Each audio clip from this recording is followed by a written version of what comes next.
Welcome to BookWorthy. Today we're talking with author and speaker April Graney. Her latest book, If Jesus Came to My School, is a whimsical tale of a young girl who imagines what it would be like if Jesus visited her school as a child. What would a day with Jesus be like at school? Through rhyming text and vibrant illustrations, children will be inspired to make a difference at their schools through their actions, because as they treat each other right in the classroom and become families, Jesus truly will be with them in their school. Welcome to BookWorthy, April. So much. Thanks for having me. It is my pleasure. Okay, we're going to start with an easy question. Okay. Well, it's a random question, but I think it's easy. We'll find out. Okay. All right. Well, our random question of the week is, what celebrity do most people say you look like? What celebrity? So, not which one you want to look like, but yeah. Yeah, right.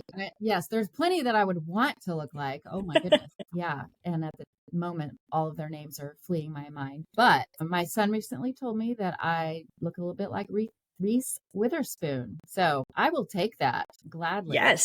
Probably more the like blonde I have right now and the short haircut. Hey, Reese is amazing and beautiful and talented. So I'll take it. Your son's trying to stay on your good side, it seems. Yes, he is. Yeah. Brownie points. He knows his mom well. And well, April, tell us a little bit about your book, If Jesus Came to My School. Yeah. So If Jesus Came to My School, as you said before, is a little girl imagining what it would be like if Jesus came to school with her for a day and met all of her classmates and her teacher, and just how that would be the best day of their lives. But then Jesus, as they're playing on the playground, Jesus recognizes that there's Emily and she's sitting alone and she sits with a frown. And so he goes over to chat with her and asks her, "Are you okay?" First just talk to her, and then invites her to join in the group. They go through the rest of the day, and Jesus helps the kids who maybe aren't treating each other right, helps them to get along. And, I just imagined as I was writing it, like, what would Jesus say to bullies? How would he stand up to them? Right? He wouldn't let them treat kids the wrong way. Just thanks the teacher for all of her hard work, appreciates the teachers who are making a difference in the world. And then she realizes at the end, hey, I know that Jesus can't come to school with me, but I can be like Jesus. It's a better plan. He wants to live through me. He wants to live through all of his children. And so I can, look out for kids like Emily and help kids get along, and just the class could have the light and love of Jesus through her impact and her influence. So that's the gist of it.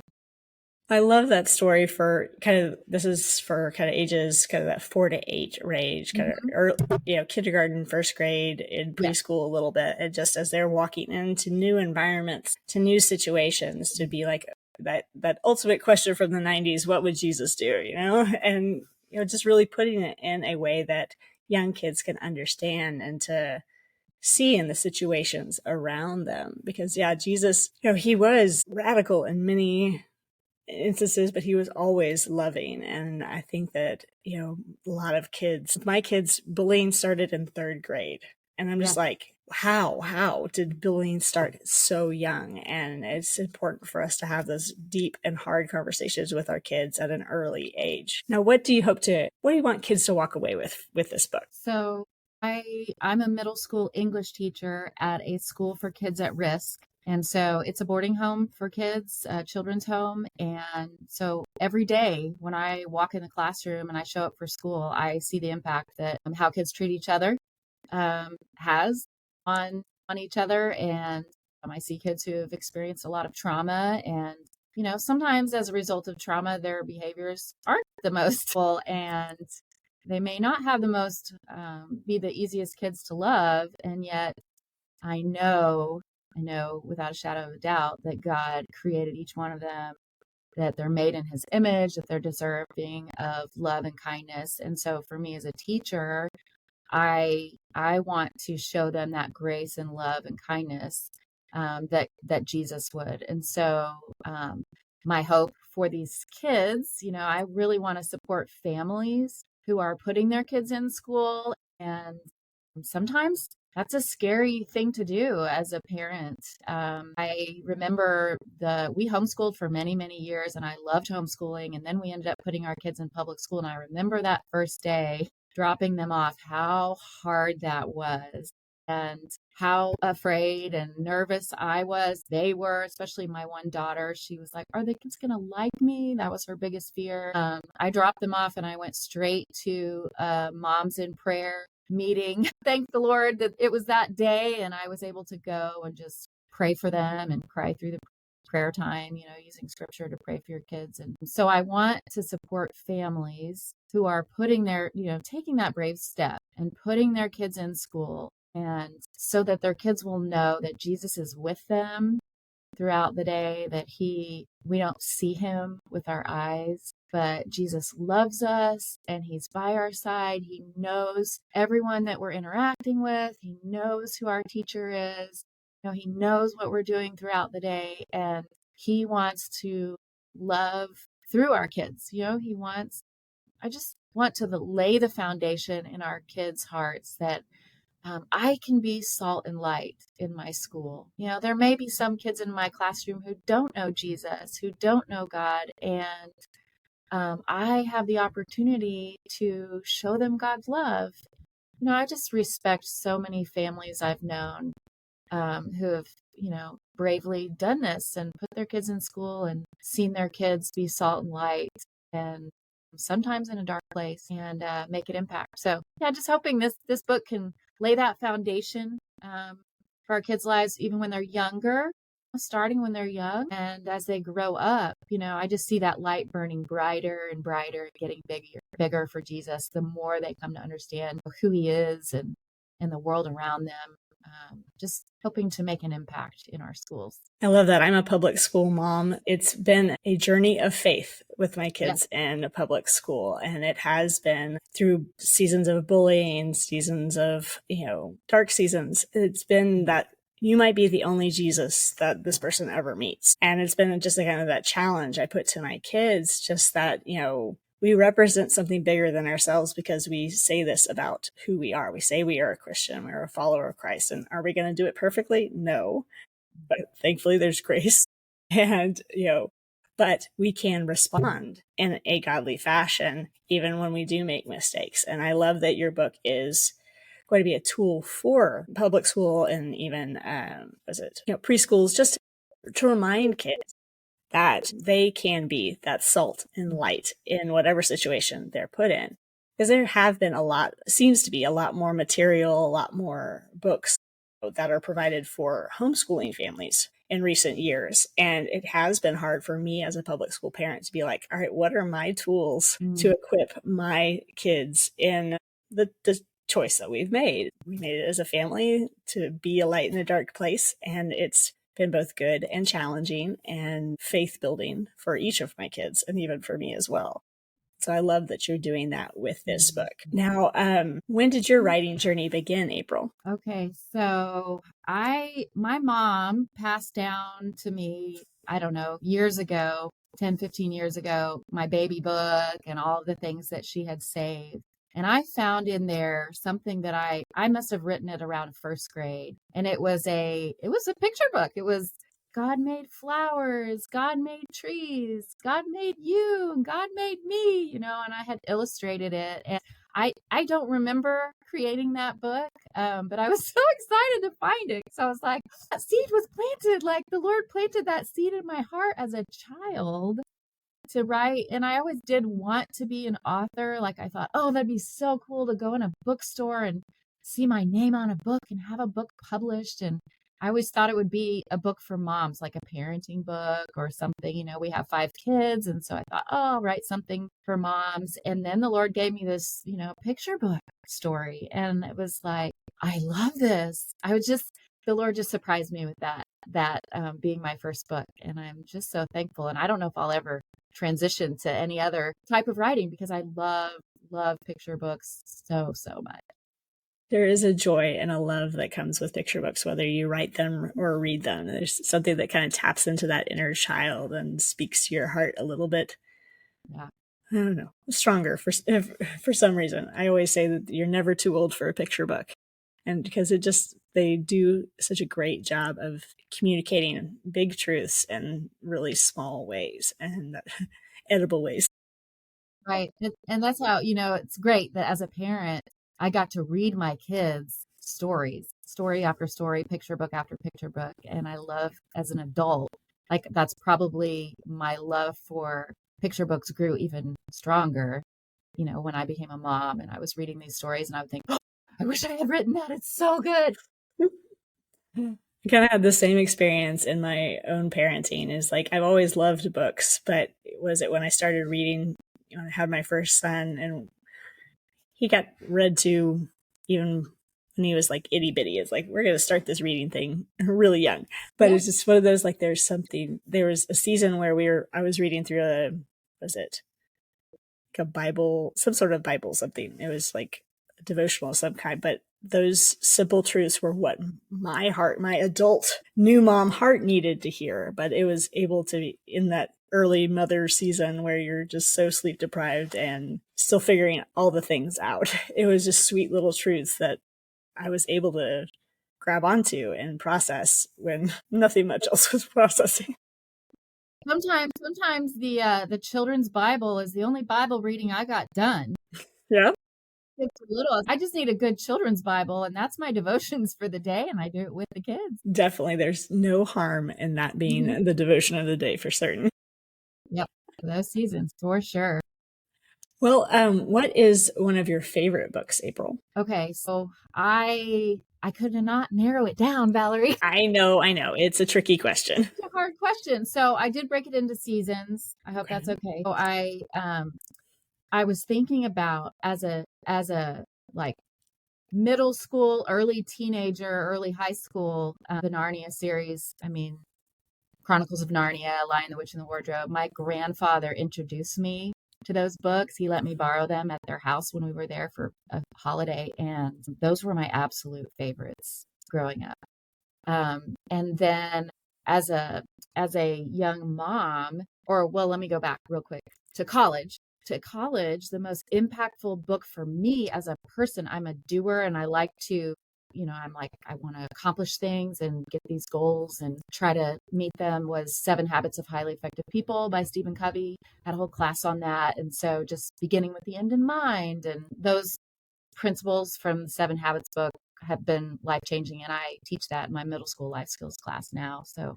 I get to review it every year. So it's great for me. But then as an adult and as a mom, the most impactful books that I have read have all been missionary stories. So we loved reading the hero tales for kids.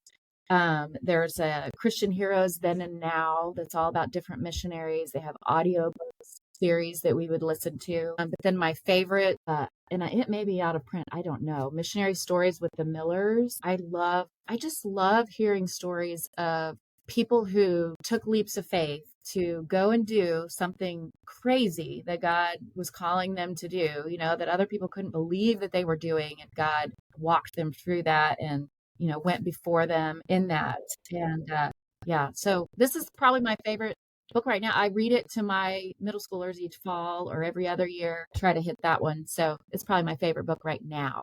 That's a great collection of books for certain. And I love that the 7 Habits of Very Effective People. That's a great book for middle schoolers just to kind of get a grasp on how do I do anything. Because, we all have to figure it out to have, kind of wish I read that in middle school kind of thing. I was like, that would have been helpful. But that's really neat. I love, missionary stories that kind of in our American culture, we can kind of, dumb down God a little bit and not see him as prevalent. But with missionary stories and people that take those big leaps of faith, it's right in front of their faces. And it's so sweet when their stories are communicated because we get to see how real and active God is. And we don't always see it in our first world problems, type of thing. And so it's really neat to walk through and to encourage kids to read as well. Yeah, absolutely. So what is your favorite children's book other than your own? Okay. Okay. So my favorite I think it's probably my favorite children's book of all time. It's called The Seven Silly Eaters by, gosh, I meant to write down the name. Hoberman, Mary Ann Hoberman or Sue Ann Hoberman. I should know the first name. You want to look it up, Kayla? But Seven Silly Eaters is about this mom who has 7 kids and they all will only eat one thing, and just how frustrated and annoyed she gets, and it has to be the perfect temperature and the perfect, amount and fixed a certain way and served a certain way. And then in the end, all her 7 kids, it's her birthday, and they each want to fix their own dish for the mom, and it all ends up in one big pot, and it makes this birthday cake for mom.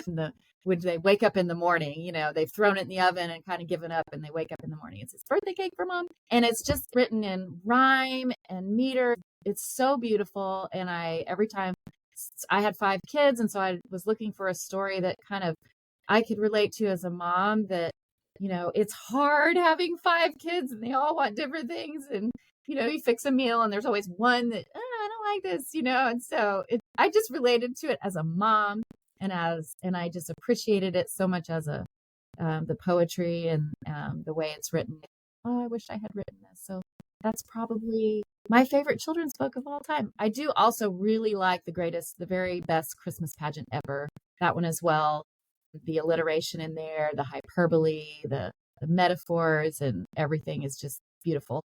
That was definitely a fun one. We kind of discovered that only a couple of years ago, and it's kind of become something we read on a yearly basis because it is just so engaging and fun. We were really excited when the movie came out too this last year. And so It's just a fun, again, like a missionary story in a sense. The unexpected hints of Christmas throughout that is really fun. Yeah. Very cool. And I can definitely, relate to your favorite, the 7 silly eaters, because I got 3 silly eaters, and usually I'm sitting down to make my meal plan for the week. I'm like, okay, let's at least have one meal one person likes, and then maybe one meal that mom and dad likes. And so can't make everybody happy, but at least there's food on the table.